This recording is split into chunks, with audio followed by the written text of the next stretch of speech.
The year is 1976, and auteur extraordinaire Robert Altman once again brings his free-form and experimental eye for filmmaking to audiences whether they wanted it or not.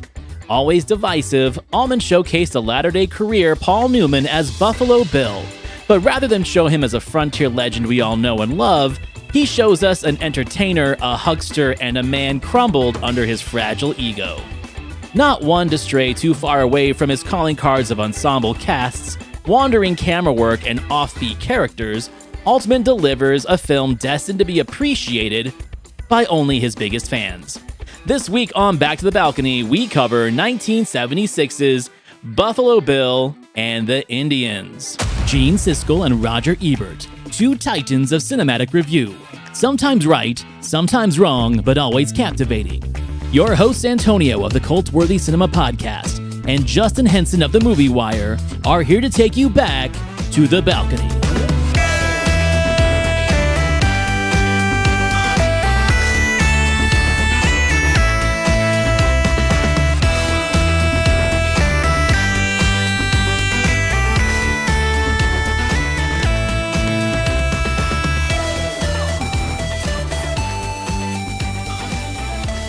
Also known as Sitting Bull's history lesson, this was a much-needed revisit from my days of trying to subject myself to every Robert Altman film ever made, or at least the ones that were available in his catalog, because some were out of print, not streaming, not easy to find. So the ones that were available to me, I just dove into.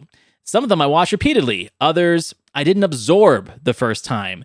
And this was one of them. I'm glad that we revisited it because I wanted to see if I felt differently after, let's say, 15, 20 years since I saw it for the first time and have a better appreciation for, like I said, the free form and wandering style of a Robert Altman movie. What I like about Altman, dude, is his movies are an endurance test, right? It's an endurance test to see if you are the audience for what he gives you. Are you married to the idea of a narrative film with a story, with a beginning, middle, or an end? Or can you open yourself up to something that's a little bit more character-driven and, let's say, situation-driven rather than A, B, and C three-act plot structure? And I think you and I both know what kind of film appreciator I am. I love it when a film goes off the beaten path. I don't need a narrative storyline. I don't need a beginning, middle, and end. If a filmmaker does a good job at making characters interesting and seducing me with just offbeat quirkiness, then you've got a fan. You've got me as one of your followers. And after this revisit, I'm going to tell you, I loved this fucking movie so much because it's exactly what I just described. It's nowhere near a narrative form. It is not only an observation of these characters in this like what if situation, right? And I'll get into the Alan Rudolph part of it in a minute. But I love that Robert Altman can bring in an audience to see the new Paul Newman movie and literally give you no Paul Newman. This isn't Paul Newman. This is Buffalo Bill.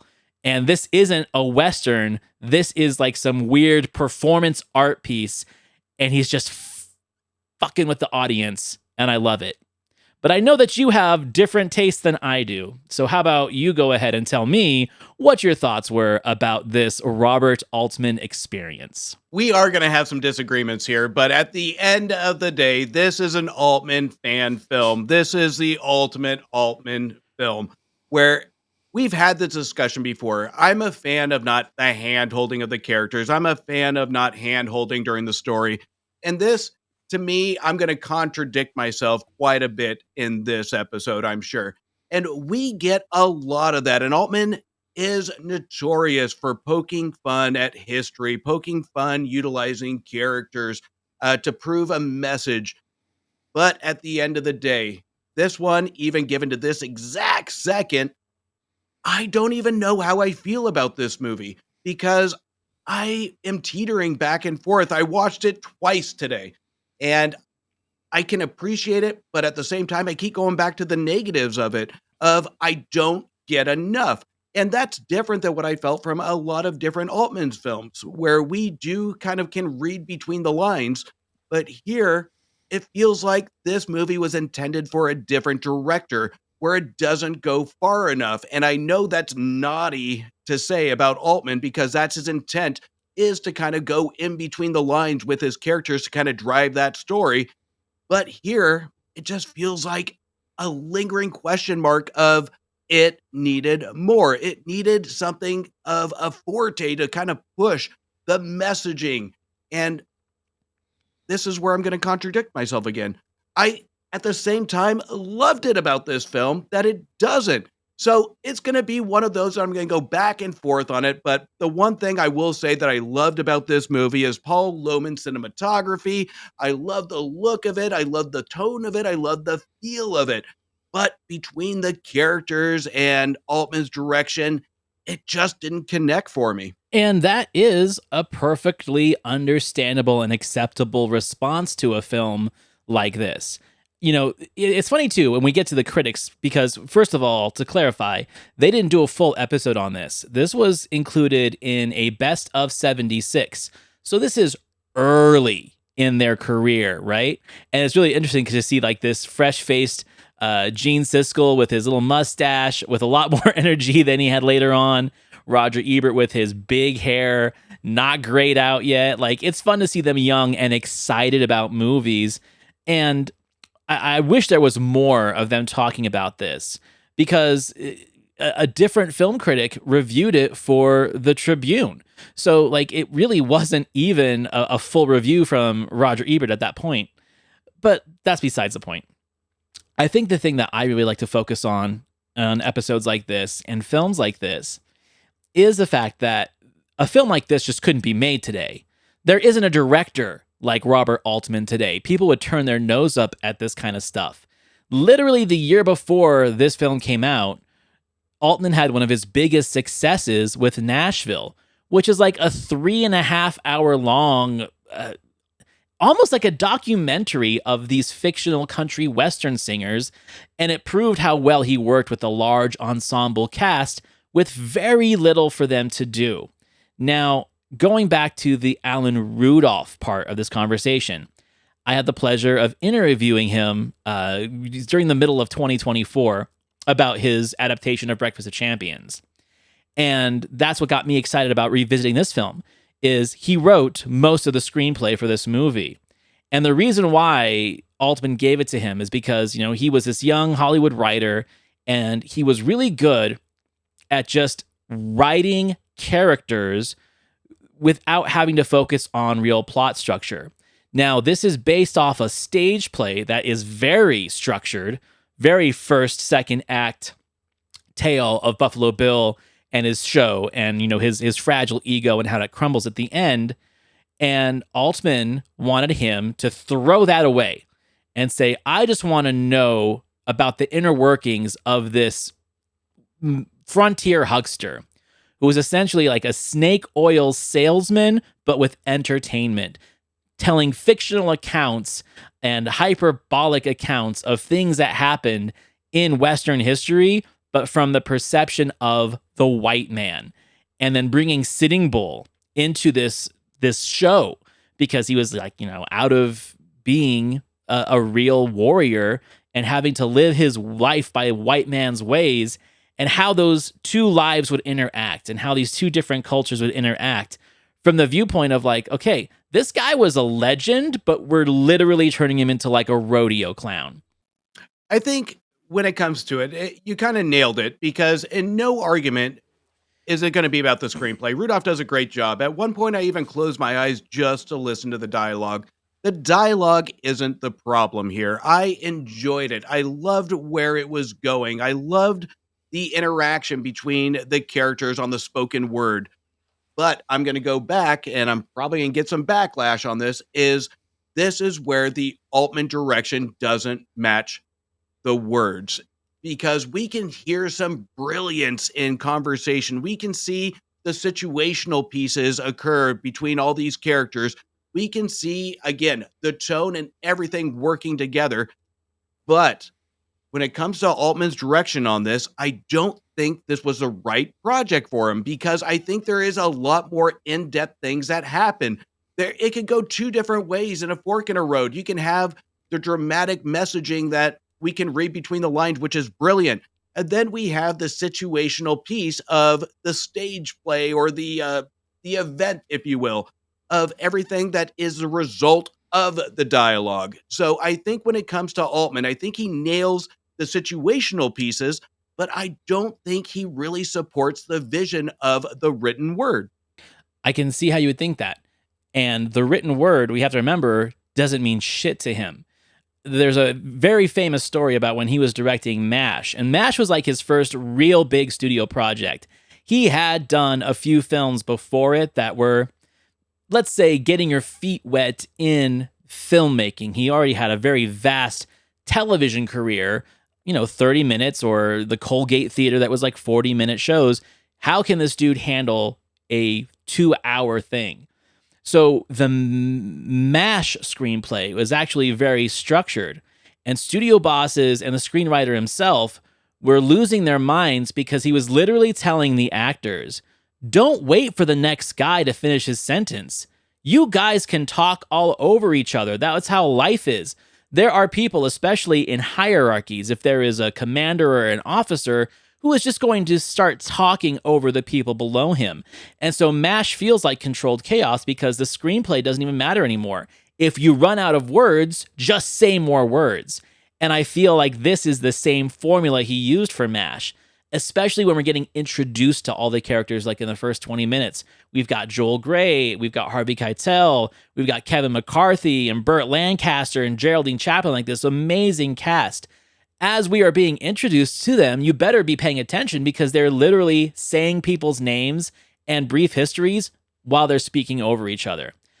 I think that is such an Altman idiosyncrasy that if you don't know it and if you don't expect it, you will feel like, okay, he's kind of dropping the ball in letting us know what these people are all about, and I'm kind of here for it. It's like seeing a free-form jazz band or a punk band that just goes up there and jams, or like seeing Phish or Grateful Dead with 10-minute guitar solos. That's what this feels like, but as a film. So while I agree with you 100% that there is a lot to be desired in the terms of dialogue matching the scene, I'm also in there ready to say, okay, I'm going to have my left ear listening to Paul Newman and my right ear listening to Joel Grey, because I know that if I focus on one person, I am not going to get all of the subtext. It really is. And I'm not going to disagree with anything you just said, but where I will just zero in is, again, the question mark of something missing. And when we zero in and kind of spiderweb his direction,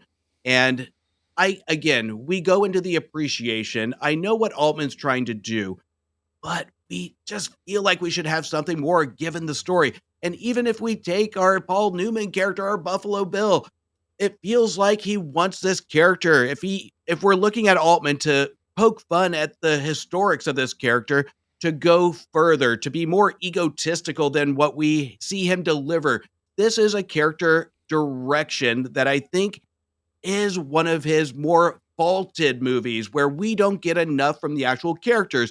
I mean, the most intriguing character to me is our Sitting Bull character, and he has no spoken words. It's the presence of it. It's the way Altman directs it. He focuses on this character that makes it intriguing.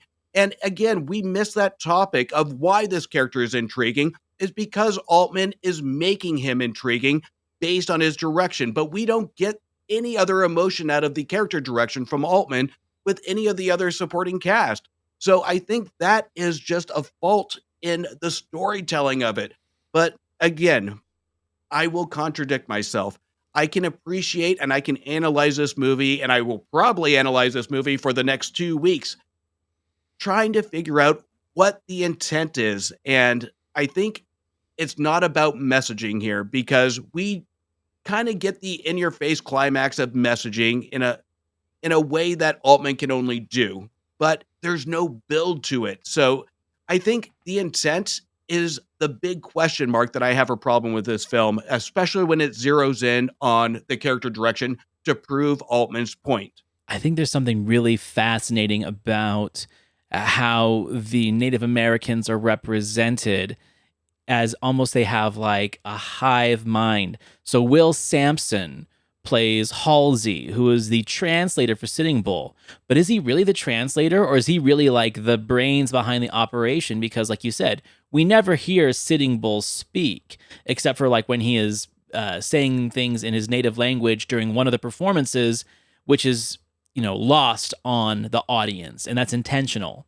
All of the philosophical and Native American, let's say, isms that are shown and spoken all come from Will Sampson. I think it's a very brilliant thing to do. I'm not sure if that's how the stage play works, but Will Sampson, fresh off of One Flew Over the Cuckoo's Nest, so he's definitely recognizable, gives an amazing performance as essentially the mouth of Sauron, right? He is the one that is doing all the communication between Sitting Bull and the handlers of the Buffalo Bill show.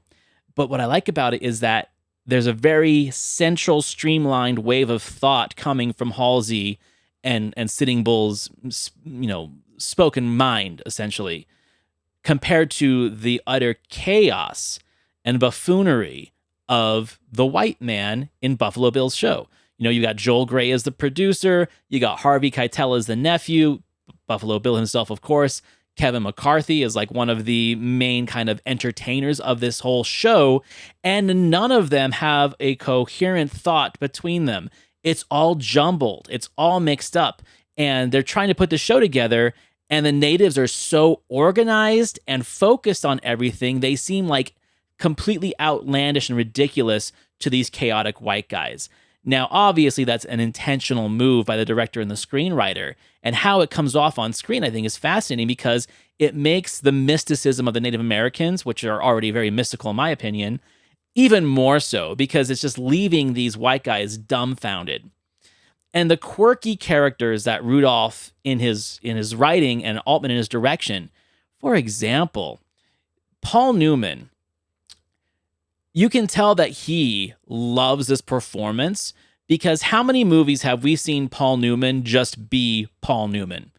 It's like Brad Pitt or Robert Redford, right? You're the pretty guy and people love the charm you bring to the screen, so just do that. But here he gets to play a character. He gets to live in someone else's body and mind, and that fragile ego and the weird things he's got going on, and that great final monologue at the end, which I'll get to more in a little bit. But you can see Paul Newman just eating up this role because you can tell it's something he doesn't get to do very often. And I love seeing him have fun with this role. And in that fun comes all these weird characters. Of course, they're all the white people. The fact that he is almost required to have a white operatic singer in his tent just sing nonsense throughout the entire movie. I mean, either that was the marijuana on set doing the talking, or that was just a real amazing director and character choice of saying, you know what? I want Buffalo Bill to have a portly white woman sing everything operatically, not speak to him, but sing in a high-pitched vibrato for no reason whatsoever other than because it's interesting. And we have seen other filmmakers emulate that since then. I would say Robert Downey Sr.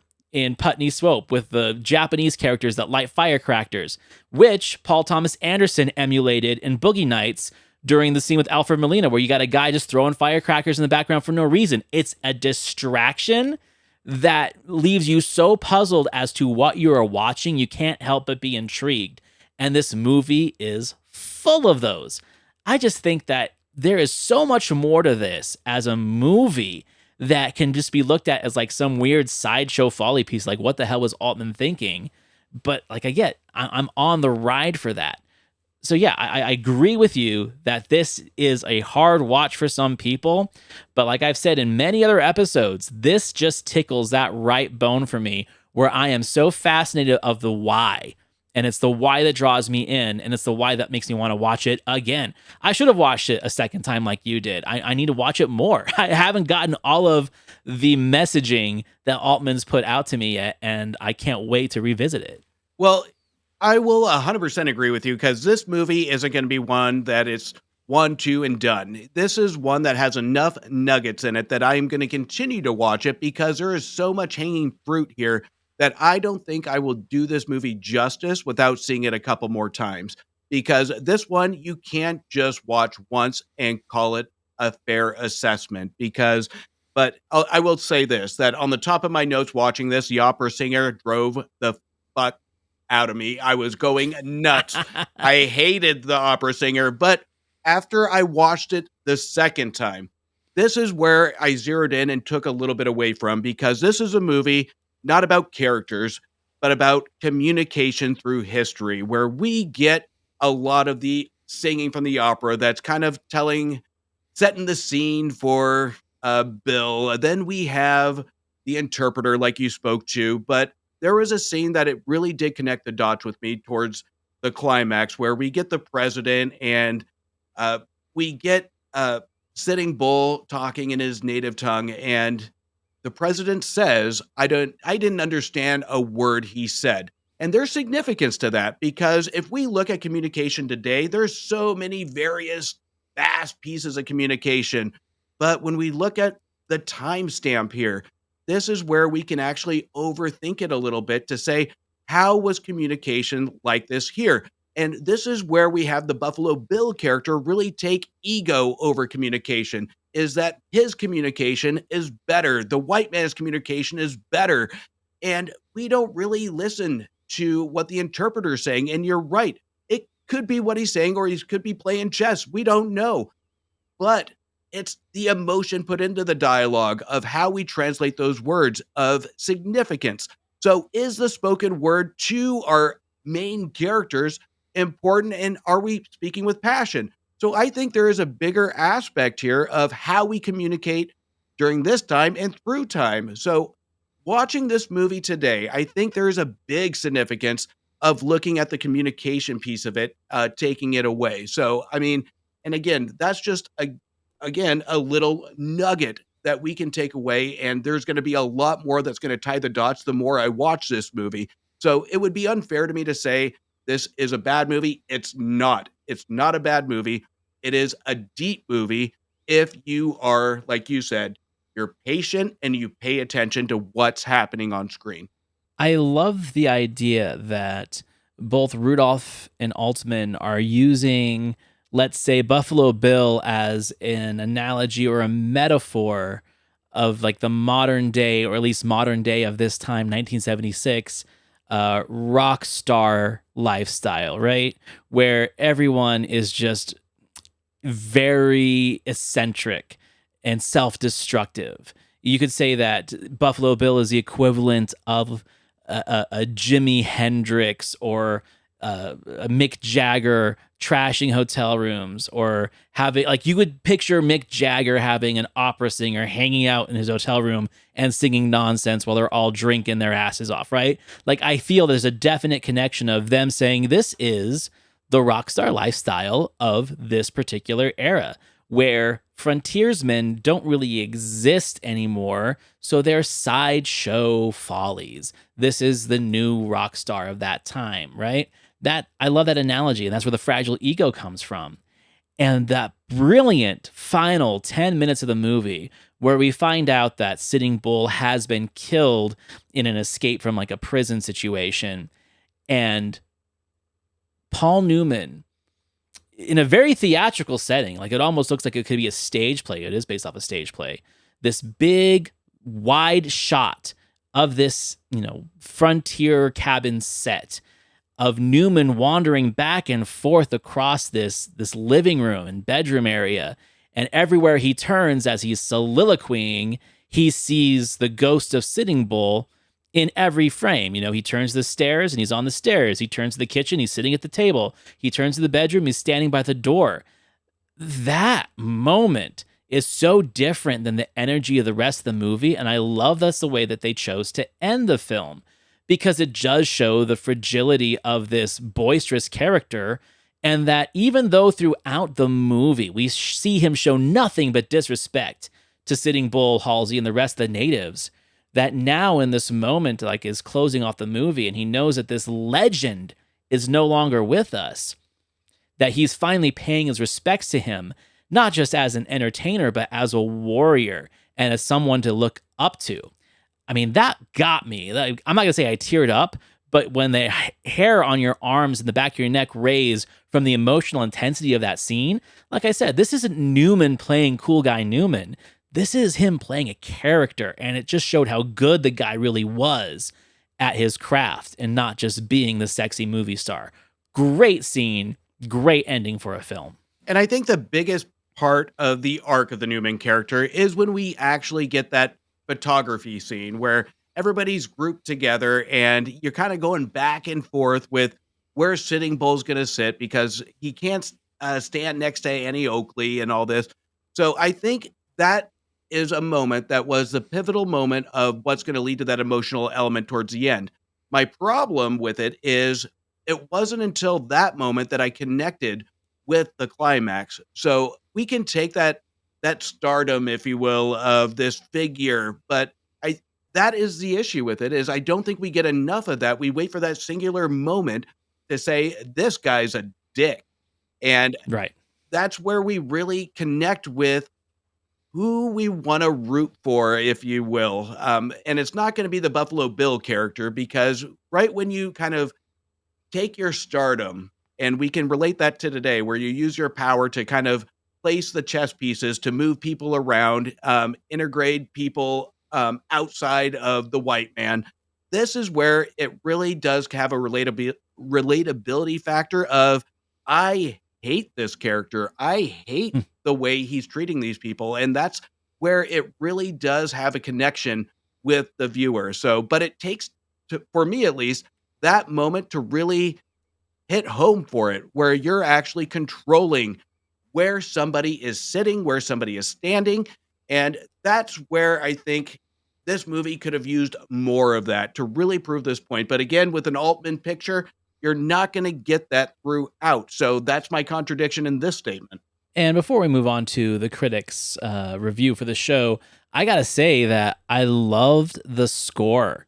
And the score was done by a guy named Richard Baskin, who did not really have a lot of things under his belt, other than a few other Altman films and a film called Euphoria, which is super rare, which I love.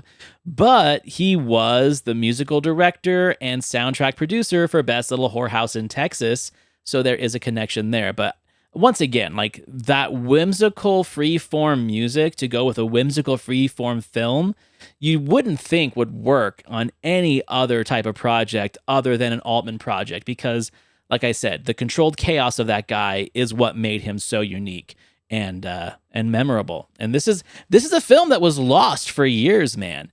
Like, it's known as the Lost Altman film. It had a $7 million budget, and it made $7.2 million back, mostly from VHS rentals. So that just goes to show that if there was ever an Altman cult film, this might be it, because it was people that really had to seek this thing out to view it and appreciate it. And looking at the Rotten Tomato scores and Letterboxd scores, it's a split. It's either 1.5, 2 stars, or 4 and 5 stars. And to me, that just speaks Altman's legend right there. You either love it or you fucking hate it. Well, this is one of those movies that I would put on my shelf of just ones I want to revisit to just figure out. It's like the puzzle you put in your closet that you just revisit every year just to reconstruct it. This is one that I can't say I'm not going to watch 2 or 3, 4 more times. Is it because I enjoy it? No. It's because I enjoy the chase of the messaging. I enjoy the chase of the vision of what Altman's trying to do. So this is one of those movies that you have to have full attention on, and don't expect to get it on the first take, because this one, I know I will enjoy the 3rd or 4th time, but I didn't enjoy it the first 2 times, but I know I will down the road. Well, and that's what I'm going to say about this movie, is that you may feel like you're finished with this film, but this film is not finished with you. It hasn't given you all it has to give yet. And like I said, I definitely need to see it again, because as much as I loved it this time, I don't even remember all of my feelings the first time I watched it all those years ago, but like, I am just anticipating the next visit. So like I said, this wasn't a full episode review from Siskel and Ebert. This is 1976, very early on in their day. I loved actually this entire episode of their best of 76 because they don't have like a really good cohesive plan on how to introduce the films and talk about them yet. It seems very raw and kind of impromptu, and I like that. But they do have some pretty good discourse on it. So this was number 8 on Gene's top 10 of 1976. My number 8 choice, Robert Altman's Buffalo Bill and the Indians, bored a lot of people, but not me. This was a bittersweet comedy that tried to expose Buffalo Bill as America's first superstar, and also as a bigoted show business phony who thought the only good Indians were either dead Indians or one working as secondary acts in his show. Paul Newman played Bill just fine. He played him as a vain jerk. So, number 8 on his list. Doesn't spend a whole lot of time complimenting Newman, but what he said is enough. He does a good job. He doesn't feel like Paul Newman. He is playing this guy as a braggart, you know. So we hear about Buffalo Bill being legendary and brave and you know, bringing the tales of the Old West to these, you know, small communities that have only ever read books about these things, and now we're showing them Native American fights and frontier wars and things like that. And this kind of shows that it was really just kind of sideshow stuff, right? It was a circus without a circus. And the fact that people did find it boring, but he didn't, it makes so much sense to me that this would be a film that he likes, because we've heard Roger tear films like this apart, but we've heard Gene defend them from time to time because, like I always said, Gene is always more fascinated by the characters and by what like the director is doing less often than Roger is. Roger likes the good old fashioned, give me a movie. If it's a comedy, make me laugh. If it's a horror film, make me scared, where he isn't as appreciative of freeform experimental filmmaking as Gene is. So I think this is an earlier version of Gene. He's not so jaded. I don't think he's built this facade of pretentiousness that he would show us later. I'm seeing a real cinema fan in this review. Yeah, I mean, Gene nails it, but here's the danger, especially with me, is a first-time watch where this is where kind of the age gap and the experience and growth happens, is when we take a topic, this is where we have to put aside our experiences and our psyche and just watch the movie for what it is. Because when we look at this, we almost, at least me, want Paul Newman's character to be a bigger jerk. We want him to have this persona of being more of an asshole and not treated in a glorified way in some aspects because of the hatred. So to me, it's almost a danger. And Gene saw this movie at the perfect time, along with Roger, where we don't have the topics at the forefront that we have today. We don't have the teachings that we have today we don't have the teaching. They didn't have the teachings back then as we have today. So to me, it's a selfish critique, but it's something where it's hard to ignore when I'm watching a movie from the 70s to now, when the topic of Native Americans, racism, and this character that's just glorified that doesn't go far enough to show the fall of stardom. And, you know, like, how hard would it be to I mean, Dino De Laurentiis definitely said it was hard. How hard would it be to market a movie like this? You can't make a good trailer for this film because this film doesn't really have any trailer-worthy moments, and any kind of marketing or trailer you're going to put out into the public is going to be deceptive, because no one wants to see a movie about shitty Buffalo Bill being shitty to Indians or being shitty to the people that work for him. So I'm sure that in the trailer, which I watched, it does not feel like the film that you actually get. So there is a deception in the way this film was marketed, because it's like, how do you really market a movie like this? The same can be said about so many Altman movies. Shortcuts especially. It's 3.5 hours of just people talking in Los Angeles and doing stupid Los Angeles shit. How do you make an effective trailer for a movie like that? You already have to have an audience built in. So I can tell that this was really built for the MASH and Nashville audience. And I think because MASH and Nashville were so popular amongst critics and amongst the trade papers, even though they're not for everyone, the star power of those movies and the cultural impact of those movies made audiences think that, oh, a Robert Altman film can't lose.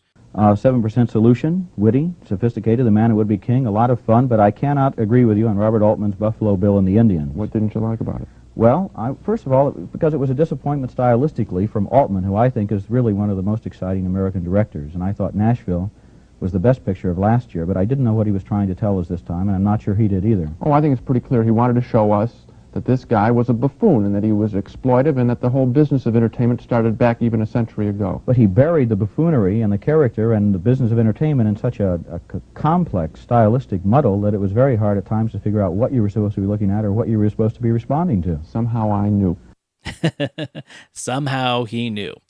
I'm going to go out and say right now that I don't think Roger has enough experience in the industry under his belt at this point in his career to really make those kind of judgments, because obviously I already made the Rockstar comparison, but the way this production is handled and the energy and chaos of all the people putting it together, this movie is a metaphor for the movie industry. It's a metaphor for Hollywood, new Hollywood of the 70s, where it's alcohol and drug infused. There's a chase for the meaning of things through mysticism, e.g. the Native American mysticism, and the fact that the most interesting characters are the characters who speak their truth, which is Halsey and Sitting Bull. But the characters that get the most attention from the dumb audiences that pay their money to see them are the buffoons of the industry. It's a metaphor. And I don't think Roger has been indoctrinated into the industry at 1976 by this point to really understand that metaphor.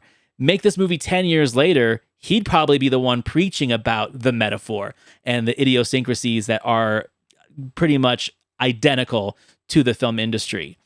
I mean, he was writing books about it by the mid-'80s, about the movie industry and how hard it is to be a critic and watching all this bullshit. This movie is really about that. I just don't think he's there yet. So I guess it's time to be honest here. I didn't listen to Roger's review. I didn't do my homework. I apologize, because I wanted a fresh piece of Roger here. And it was his reviews are buried, even his written review for this film. But I can't disagree with him, honestly, because I think you touched on a lot of great points, but here is where he really related to me on his review is he felt the same way I did when it comes to the characters, is it's hard to tell what he's trying to prove because the characters don't go far enough. We almost need to go and you don't want to go outlandish and sideshow-ish. You don't want to go too far, but you don't want to go underwhelming. You have to find that sweet spot. And I think that's really what's missing here that I spoke to earlier is I wanted more from our Buffalo Bill character. I didn't want this kind of linear character that says offensive things. I wanted him portrayed in a way that I can relate to disliking this guy. I wanted a way to dislike his actions and our past. And Roger, a huge advocate as he goes on in years for civil rights, that is where Roger is really telling his origin story here of he needed more of this topic. And this is one of those that, as I skipped over his review, but he didn't really review this movie in his written review. And he is an Altman fan. Most of his movies are between 3.5 and 4 stars. But I do agree with him is the characters just don't go far enough. So it's hard to disagree. But at the same time, you're right. This is kind of where he is just getting his feet wet in how to view a movie. And even I am admitting right now that this is one that if I were to write a review today, I would have to see this 3 or 4 times just to do it justice. No, that's a very, very valid point. I think that at the end of the day, the things that I think modern day audiences watching this movie, if they have the patience for it, because this is not a movie for people who are holding their phones the entire time, right? This is put your phone away, listen to the dialogue, observe the characters, observe the metaphors they're making. Like the fact that even the president of the United States in this movie is enjoying a show that is literally revisionist history. Like, he is watching a show where Custer is the winner. And we all know that that wasn't the case. We're going through that shit in modern times where revisionist history takes over fact. And I think that is one of the points that this thing was trying to make was it doesn't matter what really happened. In order to entertain the dumb masses, which is the reason why we have movies that you're giving 1.5, 2 stars to over the last decade, is that they're not making movies for quality anymore. They're literally making movies just to get people into a theater so they can get the popcorn money. And the reviews that you and I have put out show it. This is that. This is a metaphor about that, is people don't want truth. People want entertainment. And they would, especially at this time, before, we have, civil rights and modern day movements, the people were so just blindsided by their own personal opinions and lifestyles that to them, revisionist history is more entertaining and illuminating than watching something that portrays the real history. And again, I think Altman, who was a civil rights activist as well, was making a point with that. So there are so many deeper levels to this movie that you're not going to get on the first time. And I'll go back to my main point. You have to want what this movie is giving to you.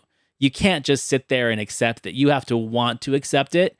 And that's a big ask for an audience. So I get from like people in your perspective or Rogers, if you're trying to tell people to go spend their money on this movie in the theater without giving them some forewarning of, hey, you have to be ready to accept what this movie is. You can't just go in there blind. I agree with you. This makes sense that this was a bigger release on VHS because you can hit rewind and watch it. So this is one of those, if it were to come out today, this is where I would encourage streaming almost, because this one you can take your time with and digest it, because there is, like you said brilliantly, a lot of layers to it, and you're going to take something away from it every single viewing, and it is a challenge. And the one thing I will say when it comes to the release, especially with Roger, is the benefit to back then is that they didn't have phones. So there are no distractions. You can put full attention on the screen. So the intelligence levels back then and how you digest entertainment versus metaphors or symbolic or themes is a lot simpler than it is today. So I know with me, I had to put down my phone for 5 minutes, rewind it, and go back to it. So that is the danger in this generation to watch this movie. So like you said, you're going to watch this movie, you literally need to lock your phone away, put eyes onto the screen, and appreciate the intent of what's happening, and take moments to appreciate and digest what's being told on screen. I mean, I'm sure you'll agree with me that they don't and probably can't make movies like this anymore because that audience is gone. Like, the only audience for this movie are people like us who I think are just cinema appreciators and have done enough homework to understand what a movie like this is actually going to do to you as an audience member, not just a casual film watcher for the sake of, I'm going to watch a movie. It's not what it is. I don't think we should score our critics this week because this wasn't really a full review from either. But I will just have to say that I am so impressed by Gene that this made his top 10 of 1976. All the movies that were in 1976 and on their lists are classics. You had Network, you had Rocky on there. To have Buffalo Bill and the Indians on your top 10 for 1976, I thought was really impressive. It also makes sense that Roger didn't have it on his. What's really impressive is Gene's mustache. That thing is beautiful. I know. Why did he shave it, man? Absolutely. But I think this is one of Gene's better reviews. I really wish this would have been a back and forth conversation during an actual show, because I would have loved to get more snippets, especially from Roger, since we don't really get anything from him on the back end of it. So I think this would have been one of those movies that would have been a very intriguing discussion between both of them. When you go full Gene Siskel 4 stars, and who knows what Roger rated it, probably, if he's not giving it a thumbs down, 2.5. So that would have been a great contradicting conversation that I would have loved to view. I mean, it blew my mind. I went to Roger's website, and there is a section of all of the Altman films that he reviewed. There's like only 3 missing, and this was one of them. So that's pretty crazy because he was such an Altman fan, and he did so much lip service for the guy, and this one's not even in there because he never reviewed it for the paper. It's fascinating. Oh, well, good conversation. And this one I'm glad that we did an episode on, because I don't think I would have revisited it on my own unless we had this conversation. And like I said, it was all sparked from that talk with Alan Rudolph, where he said he got the job writing for Altman based off of writing an adaptation of this play. And from the way it sounds like, it's like the movie adaptation. He was given a project and was like, I can't adapt this the way you want me to, so I'm just going to adapt it the way my mind works. And thank you for it, because it's such a different type of movie. All right, well, we're going way off kilter for next week. So next week, going back into our groove of, let's say, comfort movies for us, movies that we like, movies that we know we're going to enjoy, and then we can be a little bit more critical about our reviewers. We've got 1997's Event Horizon, directed by Paul W.S. Anderson, starring Sam Neill and Lawrence Fishburne. Some call it one of the best sci-fi horror movies ever made. Some call it garbage. We'll see what Justin and I have to say about it, and we'll see what Roger and Gene have to say about it. I love how we go from a thought-provoking Altman film to just a bloody horror movie from the 90s, so I love it. A Paul W.S. Anderson movie. Arguably his best, but still a Paul W.S. Anderson movie nonetheless. All right, so everyone, thank you for watching, listening. Please go rate, review, subscribe, give us 5 stars to Back to the Balcony on Apple or Spotify. Please subscribe and review our YouTube channel. And you can find me, Antonio, of the Cult-Worthy Cinema Podcast, over at thecultworthy.com. And you can find my co-host Justin over at TheMovieWire.com. And we will see you next week. See you next week.